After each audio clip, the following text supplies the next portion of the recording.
In this video we're going to look at a pretty standard average velocity problem, and then after we solve it we will talk a little bit about average velocity and see if we can get some intuition on how to use it. So I've given you a pretty crude diagram, and I'm going to solve one particular variation of this problem. There are others, but they usually run the same way and they usually have the same flavor. So what I've given you is this distance diagram with a speed on it, and the problem statement would run something like this. You travel a distance d1 at some average speed v1.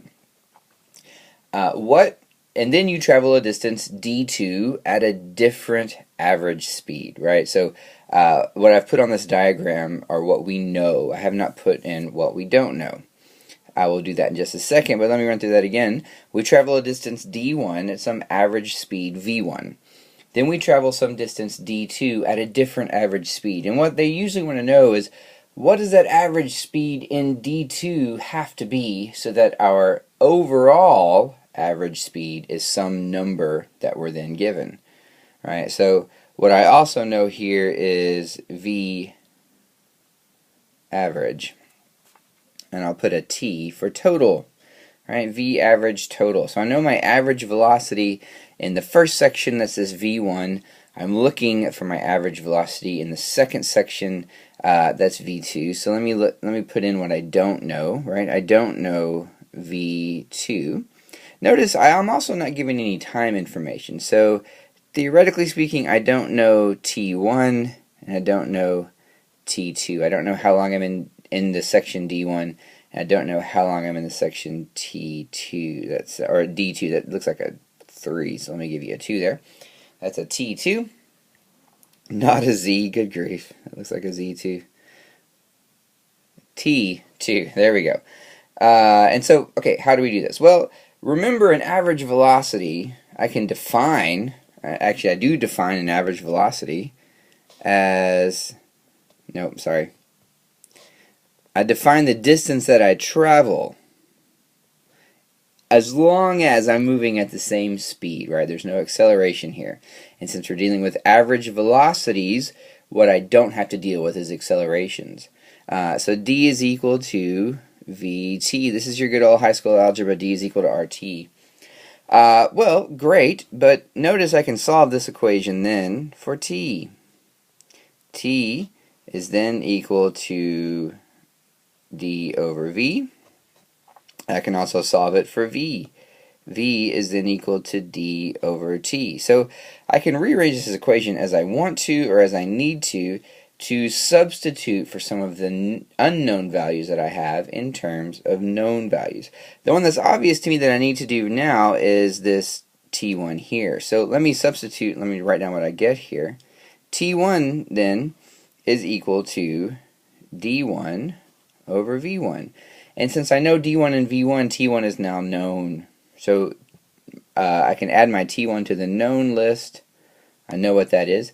I, of course, don't know t2, but I can characterize t2 just like I characterized t1 as d2 over v2. The reason I like that is because what I'm asked for is what is my average speed in the d2 section, right? And that is sitting here in the denominator of this expression. That's what I'm looking for, which is why I want to unpack that in the first place, right?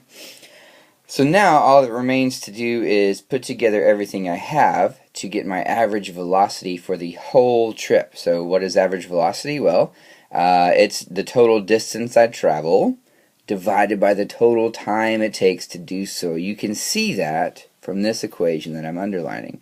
My whole average velocity is my whole distance divided by my entire time. So I'm going to write this down on the next page, just so you can see this diagram. My whole distance is going to be d1 plus d2.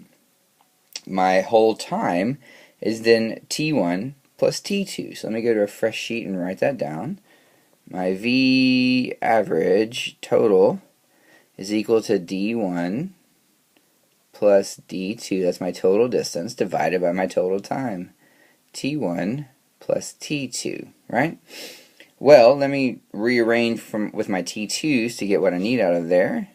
That's going to be equal to d1 plus d2 over, let's look back on the previous page, T1 and T2 are defined in terms of D and V, so I can write D1 over V1 plus D2 over V2, and now I'm in good shape because out of all this stuff the only thing I don't know is V2. And then of course I'm given that this is equal to some number V average T, and I'm usually told what that number is. So all that remains now is the algebra, right? And I'll go through that. I'm going to have to get to a fresh slide because I'm running out of room, but let's go over there and do that. Just so you know where I'm going, I'm obviously going to cross multiply here to try to get some stuff by themselves and then divide out. I'm going to skip a few steps. I'm going to trust that you can do the algebra. So let me show you what that turns out to be.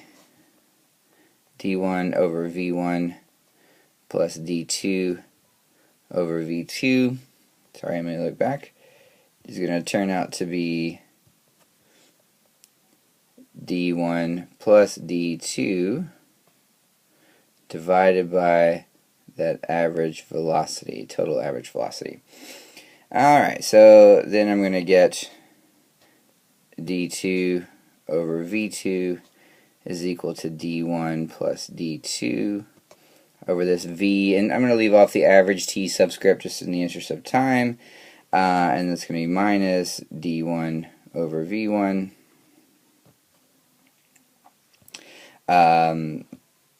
What I can do then is find a common denominator and take an inverse. It's usually my my way of doing that. So I will get here V1 D1 plus D2 minus V D1 over V1 V, where the V without a subscript is my average velocity. This is of course equal to D2 over V2. I can take the inverse then and multiply both sides by D2. So let me show you what happens when I do that. I'm probably going to have to reference this slide again, but that's okay. Looks like I'm going to get V2 is equal to V1 V D2 over this stuff on the numerator, V1 D1 plus D2, and what is that, minus V D1. And that, there I have it. Of course, at this point you would plug in numbers and run that through your calculator and come up with an answer. Alright, so why do we proceed like this? Because notice what I'm doing with the average velocity is I'm just treating it that it's constant, which of course the average velocity is constant. Now you've got to remember that this is calculated based on different velocities. If you're trying to get across a crowded city at rush hour, right? Some points you're driving 0 miles per hour, some points you're driving 4 or 5 miles per hour, some points you're driving 50 miles per hour. You put all that together and you get your average velocity. But of course, that average velocity, what that actually means is that if you were to take the same trip, driving at that same speed constantly, then you would get to the same place at the same time. So when we solve the problem, we treat this like it's a speed we're going that's not changing, even though in real life the only reason to use an average velocity is that we are changing. But when we solve the problem, we look at the other paradigm and say that, okay, I'm going to assume that my velocity is not changing. I'm going to assume that it's this one average velocity, or in this case, different average velocity for different parts of my trip. But as long as I assume that it's constant within those parts of the trip, this method will work. Alright, hope this made sense. We'll see you next time.